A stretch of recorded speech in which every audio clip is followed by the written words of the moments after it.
네, 다시 한번 인사드리겠습니다. 반갑습니다. 네, 이번 야고보서의 말씀은 총 4번에 걸쳐서 진행이 됩니다. 다만 4월, 5월 달이 5주로 구성되어 있는데 중간에 한 번은 쉬기 때문에 1, 2, 4, 5주 이렇게 해서 총 4번에 걸쳐서 함께 살펴보도록 하겠습니다. 이 야고보서를 한번 생각하면 어떤 느낌이 드십니까? 제가 가진 습관이자 버릇이기도 한데 성경의 뒤쪽을 가면 갈수록 복음서는 큰 관심이 생기는데 뒤로 가면 갈수록 성경에 대한 관심이 좀 떨어지는 게 사실입니다. 그래서 야고보서와 같은 경우도 자주 펼치게 되는 책은 아닌 듯 합니다. 저 혼자만의 버릇일 수도 있는데요. 근데 이 야고보서를 보다 보면은 여러분께서 많이 알고 계신 말씀이 이 야고보서 안에 잘 들어가 있고 또 녹아 있는 것을 발견하실 수 있을 겁니다. 그래서 아는 분들은 복습 차원에서 읽어보시고 또 새롭게 다가오는 부분들은 또 새롭게 잘 받아들이면서 이 시간을 보냈으면 좋겠습니다. 네, 그러면은 야고보서 첫 번째 야고보서와 관련된 안내입니다. 야고보서가 받은 대접이라고 이제 제가 적었는데요. 이 야고보서는 제가 말씀드린 대로 그렇게 크게 관심을 받지 못한 성경 중에 하나였습니다. 왜 그러냐면 특히 마틴 루터, 종교개혁자 마틴 루터는 이 야고보서를 뭐라고 칭하기까지 했냐면 지푸라기 서신이라고까지 말했습니다. 느낌이 오실 겁니다. 그만큼 중요하게 여기지 않은 책 중에 하나였다라는 것입니다. 그는 왜 이 야고보서를 이렇게 지푸라기처럼 여겼을까 보면은 그 당시 루터의 큰 관심은 바로 그 은혜에 집중되어 있었기 때문에 그렇습니다. 야고보서를 읽다 보면 우리가 흔히 기대하는 그런 말씀, 은혜로 구원을 받는다와 같은 그런 말씀들은 등장을 하지 않습니다. 그래서 루터의 경우는 은혜로 구원받는다는 이 메시지가 없다고 한다면 이 책이 중요한 가치가 있을까라는 생각을 했던 모양입니다. 근데 정말 이렇게 지푸라기와 같이 큰 가치가 없는 책인지 우리가 한번 읽어보면서 루터의 생각이 또 틀릴 수도 있겠구나라는 걸 또 발견하는 재미가 있을 겁니다. 예, 두 번째는 야고보서의 특징입니다. 제가 간단히 박해받는 교회 그리고 예수님 가르침 이렇게 적어 놓았는데요. 우리가 이제 누군가에게 편지를 쓴다는 것은 편지를 쓰는 이유가 있습니다. 이렇게 자신의 마음을 전달하기 위함도 있고 또 어떤 그 업무적인 목적이나 혹은 의무감에 쓰기도 합니다. 이 야고보도 또한 이 교회 공동체에게 전하고 싶은 이제 메시지가 있었고 그 교회 공동체 안에 어떤 문제가 발생했던 것입니다. 그 문제가 뭐냐 하면은 그 교회 공동체가 박해를 받고 있던 것입니다. 근데 저희가 한번 생각해 볼 것은 이 교회 공동체가 받고 있던 박해가 우리가 흔히 생각하는 목숨을 걸 정도의 그런 핍박과 박해는 아니었던 것 같습니다. 이 교회가 받고 있던 이 어려움은 무엇이었냐면 주로 경제적인 것과 관련된 것입니다. 그 빈부와 관련된 것들로 인해서 교회 안에 차별이 생기기 시작했고요. 그리고 사람들 간에 이제 말을 함부로 하는 경향들이 나타나기 시작했습니다. 죽을 위기의 그런 시련이 아니라 이건 별거 아닌 거 아니야? 라고 여기실 수도 있지만 사실 눈에 보이지 않는 이런 시련들도 결코 가볍게 볼 수 없다는 걸 잘 알고 계실 겁니다. 아마 사람들 사이에서 이렇게 오랜 시간 지내다 보면 그 보이지 않는 시험, 그 상처가 꽤 큰 무게로 다가오는 것을 잘 알고 계실 겁니다. 이 야고보가 보낸 이 교회 공동체의 문제는 바로 이러한 경제적인 부분에서 오는 차이 혹은 차별, 갈등과 관련된 이야기입니다. 예, 예수님의 가르침이라고 적어놓은 것은 서두에 말씀드린 루터의 이야기를 조금 반박하는 이야기이기도 합니다. 이 야고보서만큼 이 성경 안에 예수님의 말씀을 많이 인용한 책도 드물다고 합니다. 그래서 이렇게까지 표현이 가능한데 예수님의 말씀을 이 교회 안에 어떻게 적용했는지 표본으로 삼기 좋은 책이라고 해도 됩니다. 이 야고보서가. 그래서 이제 차차 살펴보면은 예수님이 이렇게 말씀하셨는데 당신들은 왜 이러하느냐라는 이야기들이 자주 등장합니다. 야고보서의 특징 중에 하나라고 볼 수 있겠습니다. 예, 그러면 넘어가서 대체 야고보는 누구인가? 라고 생각할 수 있습니다. 여러분 앞에 보십시오. 야고보가 성경 안에 몇 명이 등장하는지 알고 계셨습니까? 제가 이렇게 친절하게 정리를 해 놓았는데 세 분이 등장합니다.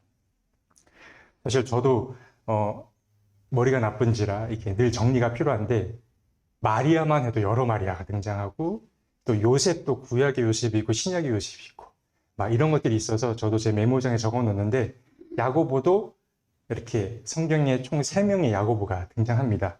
자, 그러면 이들 중에 누가 야고보서의 저자일까 한번 생각해 보면 좋을 것 같습니다. 먼저 첫 번째 후보입니다.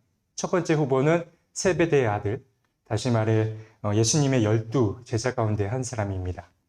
이 사람이 과연 이 야고보서의 저자일까 생각해 볼 수 있는데 이제 역사학자들이 이렇게 검증해 본 결과 이 세베대의 아들 야고보는 야고보서의 저자가 아니라고 판단이 되었습니다. 왜 그러냐면 이 야고보 예수의 12제자 가운데 이 야고보는 AD 한 40년경 죽음을 맞이하게 됐는데 야고보서가 기록된 거를 추정해 본 결과 그 이유가 50년대 후반과 60년대 초반에 기록됐다고 해서 이 세베대 아들 야고보는 야고보서의 저자에서 이제 후보 탈락이 됩니다.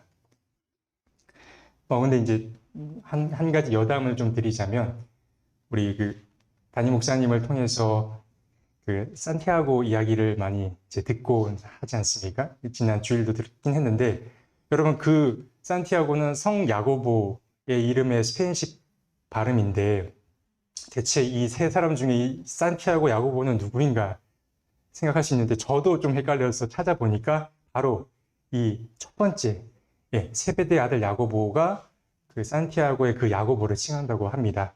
그래서 또 사진을 준비했는데 제가 찍은 건 아니고요. 이게 이제 온전한 형태의 그 콤포스텔라에 있는 그 성 야고보 성당이고요. 저는 그 당시에 가서 앞에서 사진만 찍기 바빴지 저기에 뭐가 있는지 몰랐습니다. 저 위에 보면 야고보가 있습니다. 확대해드리면요. 여기 가운데 있는 사람이 야고보입니다. 옆에 수호신들을 지키고 있고 성 야고보가 이렇게 우두커니 맨 꼭대기에 있습니다. 저렇게 온전한 사진을 찍으러 저도 다시 한번 가보고 싶긴 하나 주님이 그 길을 언제 열어주실지 모르겠습니다. 아무튼 요 야고보 첫 번째 세베대 아들 야고보는 후보가 탈락입니다. 이 후보는 이제 저자가 아니고요. 그럼 두 번째 알페오의 아들 야고보가 있습니다. 이 알페오의 아들도 그 예수님이 12제자 가운데 한 사람으로 등장을 합니다. 근데 이 사람은 그 야고보서의 저자라고 하기가 좀 애매한 게 이 사람에 대해서는 밝혀진 바가 거의 없다고 합니다. 성경에서 아는 바가 없는데 그러면 이제 야고보서를 기록했다고 한다면 자신에 대한 설명을 좀 부가적으로 할 필요가 있는데 야고보서에는 그런 설명이 너무나 되어 있지 않다라는 겁니다. 그래서 학자들이 이 사람도 아닐 것이다 라고 생각을 합니다. 자, 그러면 마지막으로 이제 점점 좁혀가고 있습니다. 요셉의 아들 야고보, 다시 말해 예수님의 형제 야고보입니다. 이 사람을 그 저자로 가장 유력하게 보고 있는데요. 그 이유가 몇 가지가 있습니다. 예수님께서 부활하신 예수님께서 가장 먼저 찾아갔던 사람이 이제 형제 야고보였습니다. 고린도전서에 등장하는데 그 예수님과 그래도 직접적인 부활 이후에 만남을 가졌던 분이라고 해서 첫 번째 저자라고 추측을 하고요. 두 번째는 또 그 예수님이 부활 이후에 그 승천하신 이후에 이제 오순절 사건이 있었을 때 다양한 제자들과 함께 그 오순절을 또 보냈던 사람, 그들과 함께 교류했던 사람이기 때문에 그러하다는 생각을 하고 또 세 번째이자 마지막으로 사도행전을 또한 보면은 교회 내 그 지도자의 위치에 올랐던 사람이 또 예수님의 형제 야고보이기도 해서 그러합니다. 그래서 부활하신 예수님이 직접 만났고 오순절에 사도들과 함께 있었던 자이기도 하고 교회 지도자의 위치에 올랐던 사람이기도 해서 이 추정입니다. 예수님의 형제 야고보가 이 야고보서를 기록했던 것 아닐까라고 이제 생각하게 됩니다. 그러나 또 이렇게 쉽게 넘어가면 안 되는 게 또 대부분의, 그러니까 절반의 또 학자들은 또 이 사실을 신뢰하지 않는다고 합니다. 왜 또 이 예수님의 형제 야고보가 야고보서의 저자라고 인정하지 않냐면 이 야고보서가 기록된 이 헬라어의 수준이 꽤나 높은 수준의 헬라어로 기록되어 있다고 합니다. 그러나 예수님의 형제 야고보는 그 정도의 수준에 이제 잘 미치지 못했다라고 여겨졌기 때문이고요. 또 다른 한 가지는 야고보서의 내용이 바울이 했던 이야기들과 마찰을 일으킨다라고 해서 그렇다고 합니다. 그 바울에게 있어서 중요한 그 신학은 믿음으로 의롭다함을 받는 것인데 이 야고보서를 이제 읽어가다 보면은 야고보서는 그거를 뒤집습니다. 행함이 없는 믿음은 살아있지 못한 믿음이다라는 이야기를 처음부터 끝까지 일관되게 이제 지속을 하는데 이러한 것을 보고 뭔가 그 예수님의 형제 야고보는 또 아니지 않을까라는 생각을 합니다. 자, 그러면 누가 대체 쓴 건가? 근데 어쨌든 유력한 후보는 그 요셉의 아들 이제 야고보인데 이런 추측을 또 해볼 수 있습니다. 누군가 이 야고보의 말들을 하나로 모아서 편집했을 것이다라는 것입니다. 첫 번째로는 야고보가 직접 헬라어를 매우 잘 구사하는 사람에게 글을 요청했을 수 있다.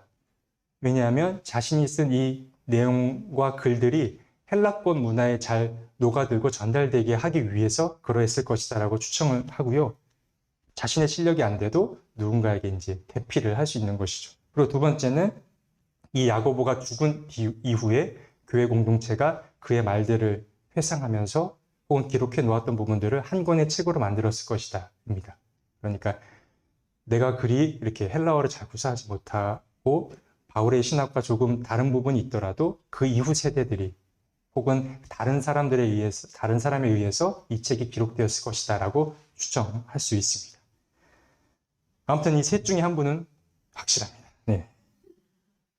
네, 넘어가겠습니다. 네. 야고보서가 어떻게 이루어졌느냐?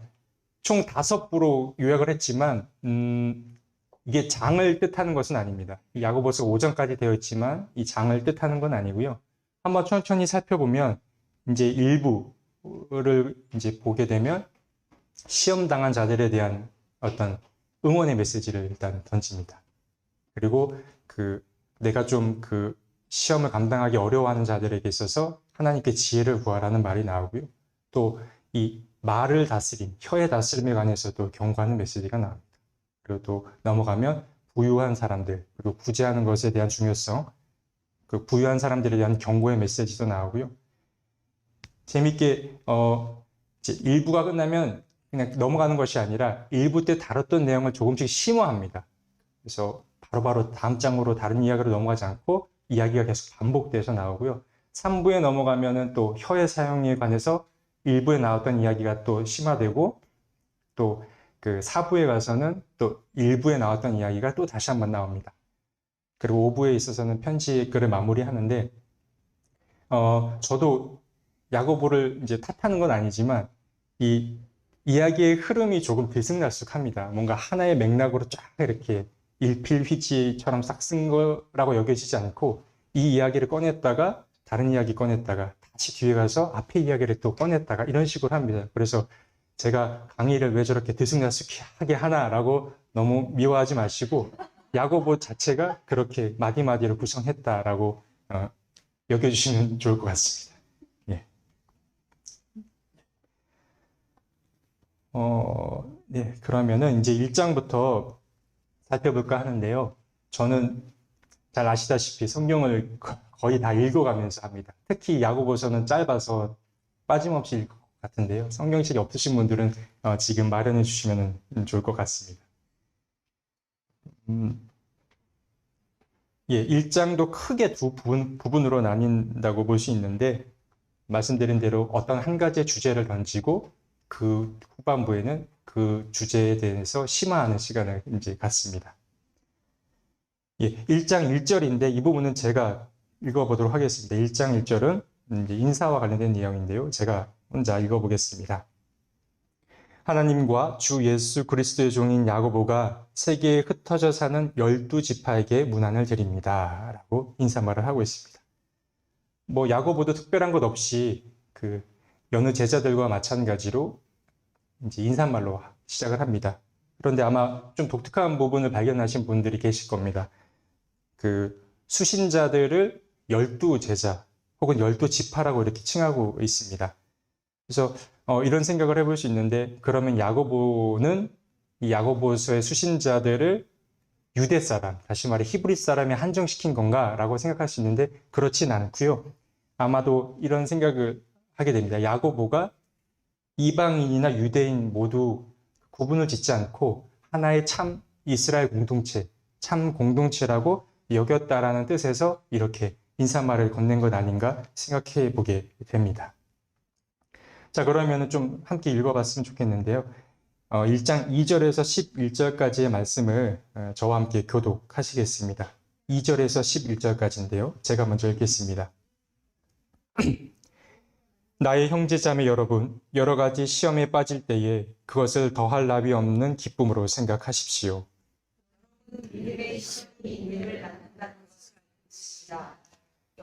여러분은 인내력을 충분히 발휘하여 조금도 부족함이 없이 완전하고 성숙한 사람이 되십시오.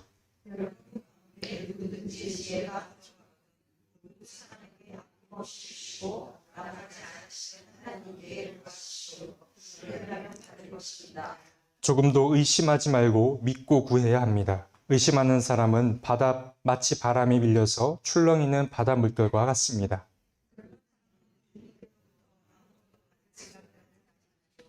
그는 두 마음을 품은 사람이요 그의 모든 행동에는 안정이 없습니다.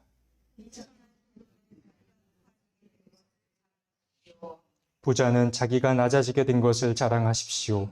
부자는 풀의 꽃과 같이 사라질 것이기 때문입니다.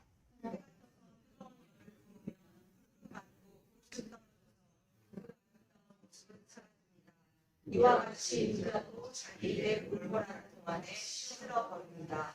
아멘. 조금 이 11절까지의 말씀을 반으로 쪼개서 살펴볼까 하는데요. 먼저 1장 2절에서 4절 이야기입니다. 읽어서 아시겠지만 시험에 관련된 이야기가 등장을 합니다. 야고보는 시험을 기쁘게 여기라고 이야기하고 있고, 또 시험이 주는 선물이 있는데 그 선물이 무엇인지도 이야기하고 있습니다. 그 선물은 바로 인내였는데, 그렇다면 이 인내는 우리에게 무엇이 유익한지, 무엇이 좋은지 또 이야기를 하고 있습니다. 하나씩 살펴보면요. 말씀드린 대로 야고보는 시험을 이제 기쁘게 여기라고 이야기를 합니다. 말씀드린 대로 이 시험이라고 하는 것은 아주 목숨이 위태로운 그런 박해와 고통을 말하진 않습니다. 여기서 말하는 시험은 사람들 사이에 누군가 혹은 어떤 집단이 소외되고 이제 배척이 되고 있는 상황을 가리킵니다. 그러나 이것이 결코 가볍지 않음을 우리는 경험을 통해서 알고 있습니다. 그러면 야고보는 이어서 시험이 주는 선물이 한 가지 있는데 그 선물이 무엇이냐, 그리고 그 선물을 여러분은 기쁘게 여길 필요가 있다. 바로 이 시험이라고 하는 것은 우리에게 인내라고 하는 선물을 갖게 해준다라고 말합니다. 사실 야고보서를 떠나서 성경의 곳곳을 보면은 인내와 관련된 이야기, 인내를 좋게 여기는 이야기들이 여러 등장합니다. 복음서만 보더라도 예수님께서 씨 뿌리는 사람, 씨를 뿌린 후에 인내하며 기다릴 것을 강조하고 있고, 또 말세의 때, 재난의 때가 왔을 때 의인들은 인내하며 기다릴 것을 이야기한 바 있습니다. 그리고 바울도 마찬가지입니다.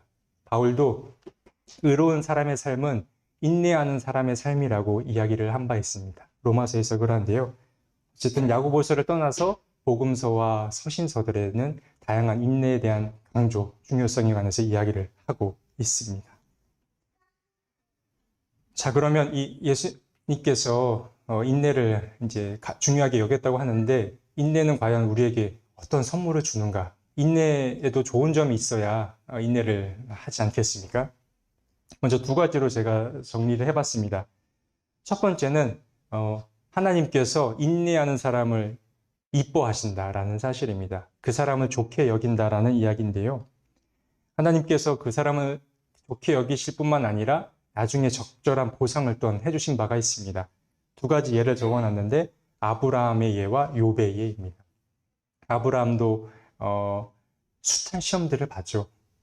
이삭부터 해가지고 계속 떠나라, 또 바쳐라, 다양한 시험들이 있어 왔는데 그 시험들을 잘 인내해 왔고 또 잘 극복하면서 나중에 큰 또 보상을 받게 되기도 하죠. 욥도 마찬가지입니다.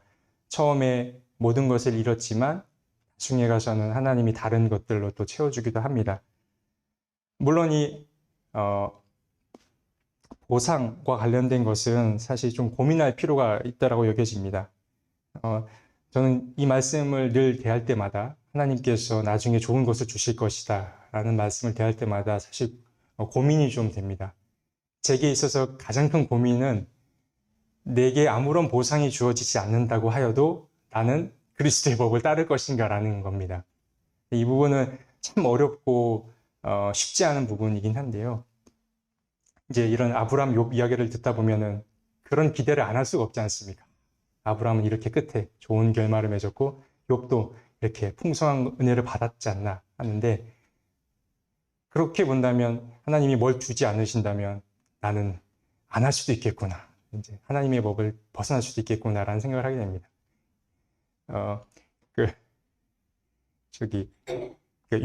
육아 얘기를 또 할까 하는데, 예. 죄송합니다. 이 아기가 아주 초반에 키우기 어려웠던 점 중에 하나가 뭔가 사랑을 온전히 주기만 해야 돼요. 이 아기는 받기만 하는 온전한 대상입니다. 그러니까 피덩이 같은 이 친구는 뭔가를 다 100% 채워줘야 이제 살아갈 수 있는 존재입니다. 이 아기가 주는 것은 사실 이렇게 말하면 나쁜 아빠인가? 초반에는 그렇게 없습니다. 이 친구가 주는 게 없어요. 다 주기만 해서 힘듭니다. 그런데 이 아기가 좀 이뻐지는 순간이 옵니다. 언제냐? 부모의 말과 표정에 반응을 하기 시작합니다. 와, 저는 그걸 우습게 여겼거든요. 근데 야, 더 주고 싶은 거예요. 얘가 잘 웃어주고 반응해주고 옹알이 해주고 이런 것들이 이렇게 마음을 열게 하는 겁니다. 근데 이제 육아만 보더라도 이런 보상을 바라는 게 인간의 심리인데, 사람이 선물을 주는 것도 마찬가지입니다. 우리가 기대하지 않고 누군가에게 선물을 준다라고 하는데 이거는 사실 거짓에 가깝다라는 말입니다. 이제 심리학이나 정신분석학에서 나온 이야기인데, 그 사람이 나에게 어떤 감사의 표현을 하지 않는다면 이상하게 서운한 마음이 드는 겁니다. 우리는 그렇게 끊임없이 작은 부분에 있어서 기대를 하게 된다는 거예요. 이제 보상이 없다면 우리는 선행을 혹은 하나님의 뜻을 이제 지속시킬 수 있는가, 이거는 참 어려운 부분인데, 제가 볼 때 그 궁극적인 목적지는 그것이 아닌가 싶습니다. 하나님이 그렇게 하지 않더라도 혹은 그럼에도 불구하고 하는 것, 이것이 궁극적인 신앙인의 모습이 아닐까 생각을 하는데, 저도 여전히 그 과정 중에 있습니다. 어쨌든 인내를 하면은 하나님이 좋게 여겨주신다라는 거고요. 두 번째 또 있습니다. 인내가 주는 효과는 그 자체 효과도 있는데요. 오늘 말씀에도 나왔습니다. 4절에 완전하고 성숙한 사람이 되게 한다라고 합니다. 완전하고 성숙한 사람. 여기서 완전하다라고 하는 것은 블레임리스, 비난의 여지가 없는 혹은 나무랄 데가 없는 뜻을 말합니다. 완전한 사람은 결코 흠잡을 데가 없는 사람을 뜻할 때 완전하다라고 말을 합니다. 그런데 이제 예수님께서도 하나님을 일러 완전하다고 표현한 적이 있습니다. 마태복음 5장에 보면 하늘에 계신 너희 아버지께서 완전하신 것 같이 너희도 완전하여라 라고 말합니다. 그러니까 인내가 주는 이 선물이라고 한다는 것은 사실 하나님을 닮아간다는 것. 좀 쉽게 하자면 하나님의 성품을 닮아가는 그 선물이 우리에게도 주어진다는 것입니다. 그러니까 고난은 피할 수 없고 그 고난에서 이제 인내를 취하면 잘 취하게 된다면 곧 하나님의 성품을 닮아갈 수 있다는 것이 야고보가 하고 있는 이야기라고 할 수 있습니다.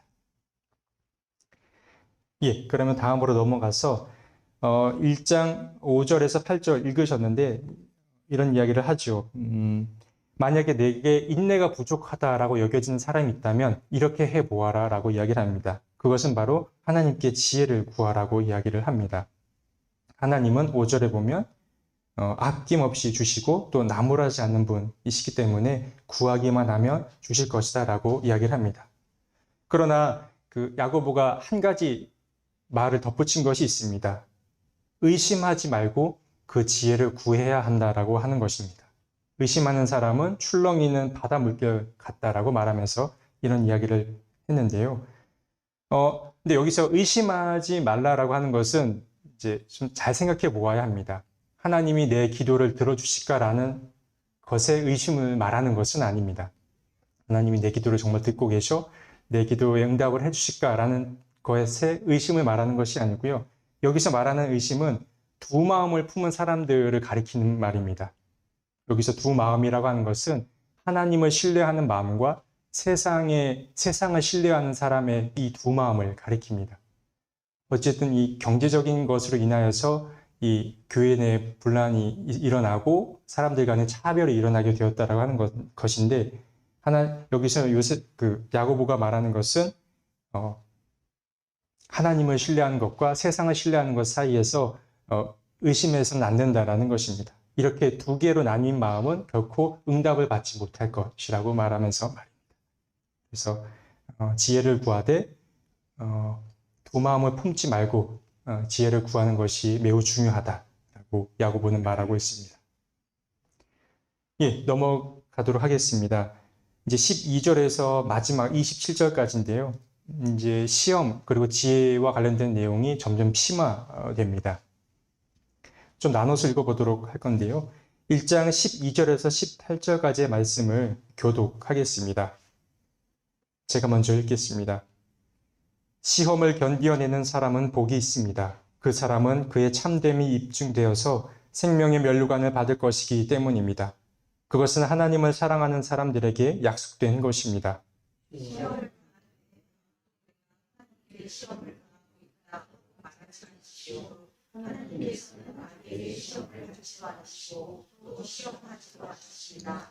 사람이 시험을 당하는 것은 각각 자기의 욕심에 이끌려서 꿰매 빠지기 때문입니다.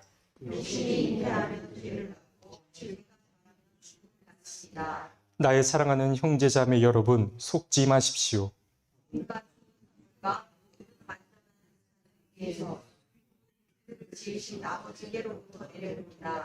아버지께서는 이러저러한 변함이나 수단을 줄 자가 없으시다. 함께 있습니다. 그는 뜻을 정하셔서 진리의 말씀으로 우리를 낳아주셨습니다. 그리하여 그는 우리를 피조물 가운데 첫 열매가 되게 하셨습니다. 요 12절과 18절을 보면은 매우 흥미로운 이야기 한 가지가 등장을 합니다. 우리를 유혹하고 있는 그 유혹의 주체가 누구인지를 야고보가 이야기를 하는데요. 우리가 알고 있는 기존의 관념과는 다른 이야기를 그는 이야기하고 있습니다. 바울을 비롯해서 그 복음서에서 유혹의 주체자는 잘 아실 겁니다. 누가 주로 유혹을 합니까? 사탄이 주로 유혹을 하는데요. 야고보서는 다른 이야기를 합니다. 네. 우리를 유혹하는 자가 누구인가 이렇게 정리를 해봤습니다. 방금 말씀드린 대로 복음서와 서신서에서는 주로 사탄이 인간을 유혹합니다. 그 사탄이 자기가 가지고 있는 능력과 힘을 발휘해서 인간에게 접근을 하고 그래서 넘어뜨려 하나님께 불순종하게 하는 그런 루틴이 계속 반복이 됩니다. 우리에게 익숙한 사탄의 모습인데요. 근데 야고보는 이런 이야기를 합니다. 모든 유혹이 사탄에게 있는 것이 아니라 인간 자신에게 있다고 하는 겁니다. 그러니까 사탄은 외부의 대상이 나를 유혹한다라고 볼 수 있다면 야고보가 말하는 것은 인간 자신이라고 하는 것은 내가 내 안에서 나 스스로를 유혹하는 그 주체가 있다라고 하는 겁니다. 사탄과 인간 자신이 이렇게 대조를 이루고 있는데요. 사실 욕심이 가장 큰 유혹이라고 말하면서 했던 말이 우리를 좀 가슴 아프게 합니다. 욕심이라고 하는 것은 죄를 낳게 되고 이 죄는 자라서 죽음을 맞이하게 된다라고 말하고 있습니다. 여기서 말하는 욕심이라고 하는 것은 사실 더 가지려는 마음을 가리킵니다. 사전을 찾아보면 정도에 지나치게 탐하거나 또 정도에 지나치게 뭔가를 누리고자 하는 마음이 욕심을 가리킵니다. 그러니까 중요한 것은 뭔가 지나침이 늘 문제가 된다라고 할 수 있는데요. 여기서 욕심이라고 하는 것은 다른 말로 표현하면 욕망이기도 합니다. desire, 영어로 말하면 이렇게 되는데요. 이 욕망이 관련된 이야기는 목사님들 설교에 자주 등장하기도 합니다. 어떻게 다스리고 이거를 어떻게 바라봐야 되냐는 늘 어려움인데요. 제가 긍정이라고 하나 써놓고 부정을 2개 써놨습니다.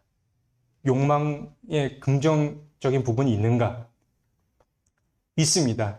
사람은 이 욕망을 너무 이렇게 나쁘게 여겨서는 안 됩니다. 왜냐하면 사람이 살아가게 하는 동력이 사실 이런 욕망 안에서 나오기 때문에 그러합니다. 뭔가 열심히 몸을 관리하기 위해서 운동도 하고 식단을 조정하고 나를 이렇게 아침 저녁으로 시간을 잘 배분하고 사람과의 관계도 이렇게 잘 하는 것들이 사실, 그리고 뭐 성공하려는 마음도 이제 어찌 보면 부정적이지만 뭔가를 잘하려는 마음을 긍정적으로 본다면 그러한 것들도 다 이 욕망에서 온 것이기 때문에 사람이 결코 욕망 없이는 살 수 없습니다. 사람을 살게 하는 힘이기 때문에 그러한데요.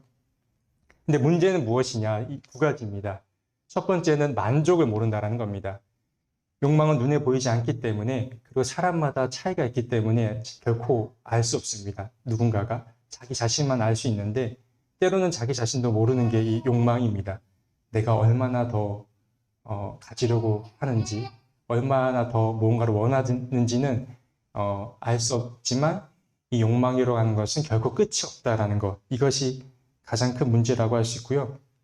2번째는 욕망이라는 것은 흥미롭습니다. 결코 내가 만들어낸 것이 아니라는 것입니다. 이 부분이 좀 흥미로운데 이와 관련된 이야기를 했던 분이 있어서 여러분께 소개시킵니다. 굉장히 어려운 학자인데 정신분석 학자입니다. 자크 라깡이라고 하는 사람이 이렇게 어려운 이야기를 했습니다. 주체의 욕망은 타자의 욕망이다. 그리고 같은 말인데요. 개인은 타자의 욕망을 욕망한다라는 것입니다. 이 말이 무슨 말이냐면 쉽게 말해서 옆에 있는 친구가 가지고 있는 저 장난감이 자꾸 좋게 여겨지는 겁니다. 내가 가지고 있는 것보다 저 친구께 자꾸 좋게 여겨지는 거예요. 그러면은 그것을 갖고 싶어 하는 마음이 생길 것이고 그것을 갖기 위해 온갖 방법들을 쓰게 되기도 하는 것이죠. 그래서 한번 생각해 보십시오. 내가 뭔가를 원한다라고 하는 것은 미디어나 뭐 매체 같은 말인가요? 그리고 옆에 있는 지인이 가지고 있는 혹은 누리고 있는 것들이 나한테 들어오는 것입니다. 그래서 저 또한 여기서 이제 자유로울 수는 없는데, 그래서 저의 큰 고민은 제 주위에 어떤 사람과 어울리냐가 중요합니다. 제 주위에 이렇게 그런 사람은 1도 없지만 명품을 좋아하거나 뭐 이렇게 뭐 아주 5성급 호텔을 즐겨 다니시는 분들이 많았다면 그것게 좋아 보이지 않겠습니까? 그래서 그거 따라가려고 가랭이가 찢어졌을지도 모르겠지만 어쨌든 우리가 그렇게 강하지 못하기 때문에 사람이 누군가 옆에 그런 상황이 잘 노출되는 게 중요합니다. 내가 그런 유혹에 넘어가지 않을 수 있는 사람들, 그것이 달리 말해 사실 교회 공동체가 아닐까 싶은데, 어쨌든 이 욕망이라고 하는 것은 내가 만들어낸 것이라기보다는 외부로부터 유입된 것이기 때문에 매우 이제 조심스럽고 민감한 것입니다. 네, 그렇다고 본다면, 자, 이제 우리는 어떻게 살아야 하는가? 욕망 덩어리, 욕심 덩어리인 우리는 어떻게 살아야 하는가 고민이 됩니다. 그래서 야고보가 한 가지 제시를 해줍니다. 그가 무책임하게 그냥 무엇을 하지 말라고만 끝내진 않았고요. 16절에서 18절에 읽었던 내용을 한마디로 정리하자면 이것입니다. 위를 바라보라는 것입니다. 그러니까 하늘 바라보기 혹은 하나님을 끊임없이 바라보기라고 말할 수 있습니다. 뭐 당연한 말일 수도 있으나 저는 이것을 좀 달리 표현해서 자꾸만 좋은 것들을, 선하고 아름다운 것들에 곁눈질을 하는 게 필요하다라는 것을 이제 생각이 들었습니다. 그래서 우리가 좋은 사람들, 괜찮은 사람들을 옆에 두는 것도 중요하지만 내가 스스로 자발적으로 좋은 것을 보고 좋은 것을 누리기 위해서 애를 써야 된다라는 사실입니다. 이것이 뭐 24시간 하나님만 바라보는 그런 것이 아니라 하나님이 만드신 창조 세계를 내가 잘 향유할 수 있는 것이 매우 중요하다라는 것입니다. 그래서 저는 어떻게 살아왔나 이 부분을 보면서 제 사진첩, 휴대폰에 있는 사진첩을 좀 열어봤더니 그래도 중간중간 이렇게 좋은 것을 보고 누렸던 것들이 있더라고요. 그래서 여러분들께 결코 자랑은 아니지만 뭔가 제가 누리고 살았던 좋은 것들을 한번 실어봤습니다. 예, 여기는 제주도 바닷가, 노을 지는 바닷가입니다. 갑자기 생각이 안 나지? 목사님, 함덕, 예, 우리 김지훈 목사님 말씀해 주셨어요. 여기, 이 카페가 되게 유명하거든요. 카페 델몬도라고. 함덕 해수욕장 갔던 것. 이것을 준비하면서도 저곳으로 순간이동하고 싶었지만, 어쨌든 여기서 뭐 하고 있나, 열심히 문서 작업하고 있는 저를 보면서 제주도 갔던 기억이 나고, 요거는 파리의 한 골목을 지나가는데 사람들이 앉아서 그림을 그리고 있더라고요. 저 또한 산티아고를 다녀왔었는데 가기 전에 한 3일간 머물렀던 파리에서 만난 좋은 풍경이었습니다. 그리고 요거는 이제 산티아고 걷는 중에 만난 대도시인데 일행이 절 찍어준 겁니다. 왼쪽이 저고 오른쪽이 이제 만난 한국 친구인데 중간중간 대도시 나왔던 그런 저기가 아무튼 김지훈 목사님은 잘 아시지 않을까. 보르고스였는지 뭐 그렇습니다. 우리 이어진 교회 전사님도 계시는구나. 그리고 여기는 제가 청탁교회 오고 나서 처음으로 이제 미친 척하고 그 여름 휴가 때 그 포르투갈로 혼자 그 짧은 시간에 떠났다 왔습니다. 그래서 리스본에서 이제 한국으로 들어가기 전에 공항 리무진을 기다리면서 만났던 그 어르신인데 멋있더라고요. 그날의 분위기, 그날의 멋스러움이 제가 누렸던 좋은 것이었고, 예, 요거는 이제 포르투에 갔을 때 그 혼자 시간을 보내면서 맛있는 곧 점심시간인데 맛있는 에그타르트와 에스프레소였습니다. 예, 요것은 그 신혼여행으로 갔던 스페인. 김지훈 목사님도 잘 설명해 주셨지만 그 성가족 성당, 가우디의 사그라다 파밀리아 성당을 외곽에서 찍은 사진이었고, 요것은 정말 좋은 것이었습니다. 저건 접니다. 제가 그 축구를 좋아하는데 뭐 운동을 직접 하기에는 몸이 많이 긁는 것 같고요. 이제 그 대신 보러 갔었습니다. 간 김에 바르셀로나 팀 FC 바르셀로나 경기장을 갔었을 때 봤던 좋은 것. 정말 많은 사람들과 수많은 인파 속에서 이렇게 있어 본다라는 것. 좋은 경험이었습니다. 결코 자랑은 아닙니다. 아무튼 여러분들 좋은 계절이 왔고 또 곧 있으면 또 휴가철도 오기 때문에 의도적으로라도 좋은 것을 보고 좋은 사람들을 만나는 것, 이것이 사실 욕망을 잘 다스리는 방법 중에 하나라고 여겨집니다. 예. 이제 마지막 이 부분만 나누고 이제 끝낼까 하는데요. 19에서 27절입니다. 먼저 19에서 21절만 한번 읽어보도록 하겠습니다. 짧기 때문에 함께 읽도록 하겠습니다. 19에서 21절까지입니다. 자, 시작. 사랑하는 형제자매 여러분, 여러분은 이것을 알아주십시오. 누구든지 듣기는 빨리 하고 말하기는 더디하고 노하기도 더디하십시오. 노하는 사람은 하나님의 의를 이루지 못하기 때문입니다. 그러므로 더러움과 넘치는 악을 모두 버리고 온유한 마음으로 여러분 속에 심어주신 말씀을 받아들여야 합니다.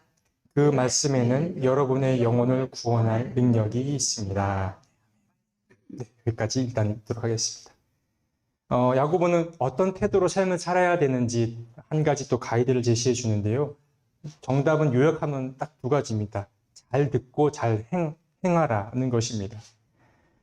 그래서 좀 풀어서 듣고 말하고 화내는 것에 관해서 이렇게 설명을 해주는데요. 근데 말 표현이 너무 재밌습니다. 이 번역의 문제인지 모르겠는데, 자, 우리가 잘 들을 필요가 있는데 빨리 듣기라고 말합니다. 빨리 듣는 건 어떻게 듣는 건가? 저 스스로도 좀 궁금해졌는데요. 이 말을 저는 이렇게 풀이해봤습니다. 듣는다라고 하는 것은 어쨌든 타인이 있다라는 전제이기 때문에 그 상대방에게 일단 관심이 있어야 됩니다. 잘 듣기 위해서는 일단 그 사람의 사정과 상황에 관심을 가지는 게 필요하고, 두 번째는 잘 듣기 위해서는 잘 참아야 합니다. 뭔가를 말하고 싶은 욕구를 참는 게 필요합니다. 관심을 갖고, 진심 어린 관심을 갖고, 두 번째는 내가 뭔가를 자꾸 말하려고 하는 그 욕구를 참는 것. 이것이 제가 생각하기에 빨리 듣기의 방법이라고 여겨집니다. 사실 이렇게 본다면 많은 사람들의 이야기를 듣는 거는 쉽지 않을 겁니다. 한정적으로 들을 수밖에 없긴 하나, 그러나 이게 제대로 듣는 혹은 빨리 듣기 한 형태가 아닐까 생각해 보게 되고요. 말하기는 어떻게 하라고 했습니까? 더디게 말하라고 하고 있습니다. 더디게 말하는 것, 천천히 말하는 것은 어떻게 가능한가? 이것도 이렇게 생각해 봤습니다. 비슷할 수 있는데요. 상대방의 처지를, 입장을 헤아릴 때 우리는 천천히 말할 수 있지 않나 싶습니다. 이것도 말하려고 하는, 말해주고 싶어 하는 어떤 욕구를 참는 것과 마찬가지인데, 그 사람에게 지금 이 말이 유용한가? 지금 이 상황에, 이 타이밍에 이런 말을 해주는 게 적절한가라고 그 순간 끊임없이 스스로에게 물어보는 겁니다. 그래서 사실 많은 그런 누군가로부터 조언을 듣고 상담을 받아본 사람은, 저 사람이 이렇게 말했을 때 나에게 큰 도움이 안 되는구나, 혹은 이렇게 말했을 때는 너무 나에게 큰 감동이 되었구나라는 그 경험치가 쌓일 텐데, 내가 들었던 이 경험을 기반으로 누군가에게도 적용할 수 있는 것이죠. 그래서 사실 많이 아파보고 상처받은 사람이 이런 부분에 있어서도 성숙할 수밖에 없습니다. 그 모습 그대로 상대방을 또 대할 수 있기 때문에 그러합니다. 자, 노하는 거, 화내는 것도 더디게 화를 내라고 말합니다. 사실 야고보가 화가 난다라는 것, 분노가 난다라는 것 자체를 뭐라고 하는 것은 아닙니다. 이것은 인간이 가지고 있는 아주 그 기본적인 어떤 성향 중에 하나이기 때문에 그러한데요. 그러나 우리가 중요한 것은 화는 날 수 있고 느낄 수 있으나 이거를 표출하는 문제는 다른 문제라는 것입니다. 그래서 이 화는 사실 되게 민감하고 예민한 부분이 있습니다. 우리가 평소 누구에게 화를 좀 냅니까? 화를 냈던 자신의 모습을 한번 돌아보십시오. 가족 그렇고, 네, 가족, 그리고 가족이네요. 근데 이제 저도 이제 한참 인문학 공부를 할 때 들었던 그 한마디 말이 잊혀지지 않는데, 화는 나보다 약하다고 여기는 사람에게 화를 낸다고 합니다. 그러니까 화에도 권력 구조가 있는 겁니다. 그래서 정신을 번쩍 차리게 되죠. 내가 누군가에게 화를 냈다라고 하면은, 내가 또 그 권력 구조 안에 내가 들어갔던 거구나. 그렇기 때문에 이 안에도 단순히 그냥 표출의 문제만 있는 것이 아니라 이 어떤 사회적인 것들도 안에 있다고 할 수 있습니다. 그래서 내가 화가 나도 화를 표출하지 못하는 사람을 보면 이렇게 우리보다 나이가 많거나 혹은 상급자에게는 혹은 또 권위 있는 사람에게는 사실 화를 내기가 좀 어렵다라는 걸 스스로 느끼게 됩니다. 어쨌든 이 화라고 하는 것도 유심히 살펴볼 필요가 있는데, 어쨌든 야고보는 이 화내는 것도 더디게 노하라고 이야기를 하고 있습니다. 왜 이렇게 해야 하냐? 20절에 하나님의 의를 이루지 못하기 때문이라고 말합니다. 달리 말해서 쉽게 표현하자면 하나님이 이러한 모습을 빨리 말하고 빨리 화내고 이러한 모습들을 하나님이 좋아하지 않는다라는 것입니다. 간단히 말해서. 그렇기 때문에 우리도 이 부분에 있어서는 꽤나 조심해야 된다라고 여겨집니다. 네. 고민이 됐는데, 마무리를 지어볼까요? 죄송합니다. 네. 5분이 남았는데, 여기 전에 끝내려고. 예. 읽진 않고 제가 그럼 설명만 드리겠습니다. 22절에서 25절을 보면, 야고보는 이제 어떻게 자신을 통제하면 좋을지에 관해서 한 가지 방법을 제시하는데, 그 한 가지 방법은 말씀드린 대로 말씀을 행하는 것이 무척이나 중요하다라고 이야기를 합니다. 그래서 믿음과 실천에 대한 이야기를 언급하는데요. 말씀을 행하지 않고 듣기만 하는 사람은 자기 자신을 속이는 사람이라고 말합니다. 사실 현대 사회는 많은 지식을 많이 알고 있는 사람이 곧 권위이자 재산인 시대가 되었습니다. 그래서 많이 아는 사람들을 보면은 사실 타인을 판단하게 되기 마련입니다. 아는 것이 많을수록. 하지만 우리가 아는 것을 한번 몸소 실천해 보려고 했던 사람들은 그것이 얼마나 어려운 건지를 알기 때문에 그 실천의 무게를 아는 사람은 절로 겸손해질 수밖에 없는 것이죠. 야고보가 생각했던 것은 바로 이러한 지점이 아니었을까 생각해 봅니다. 많이 아는 것보다 한 가지라도 실천해 보는 것이 왜 중요한지, 그것이 그토록 어렵기 때문이고 또 그것이 하나님이 원하시는 바였기 때문에 그러하다는 것입니다. 네, 마지막으로 26절, 27절도 제가 읽지 않고 넘어가겠습니다. 궁극적으로 야고보가 하고자 했던 말은 여러분들이 경건해지기를 바라는 것입니다. 그러면서 세 가지를 또 추가적으로 이야기를 하는데요. 비슷한 것들이 계속 반복됩니다. 혀를 다스려라, 말을 다스려라 라는 것인데, 이거는 야고보서 3장에 넘어가면 아주 길게 이야기가 되어 있습니다. 그때 다시 다루도록 하겠고요. 또 고아와 과부들을 잘 돌봐라 라는 것입니다. 경제적인 사정 입장에서 보자면 이들만큼 취약한 사람은 없었을 것입니다. 출애굽기 22장을 보면 3대 약자가 등장하지요. 여기 나온 고아, 과부, 그리고 나그네, 이렇게 세 그룹의 집단이 등장하는데 이들을 잘 돌볼 것을 구약에서부터 강조하고 있습니다. 야고보도 이 사실을 알고 있었고요. 두 번째는 세속에 물들지 말 것을 이야기합니다. 세상의 가치가 유입되어 있기 때문에 교회 내에서 계속 출세 혹은 성공, 돈을 더 많이 벌려는 문화가 그 교회 공동체에 이제 팽배했다라고 할 수 있습니다. 그래서 이 세속에 물들지 말 것을 마지막으로 1장에서 경고하고 있습니다. 예, 여기까지 하도록 하겠고요. 다음 시간에 배분해서 2장을 또 나눠보도록 하겠습니다. 그러면 잠깐 기도하고 오늘 수요 집회 마치도록 하겠습니다. 사랑이 많으신 하나님,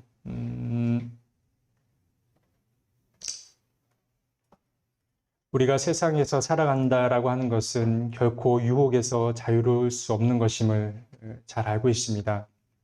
유혹에서 완전히 벗어날 수 없지만 우리가 그 유혹을 잘 다스리는 것이 무척 중요하다는 걸 우리는 깨닫게 됩니다.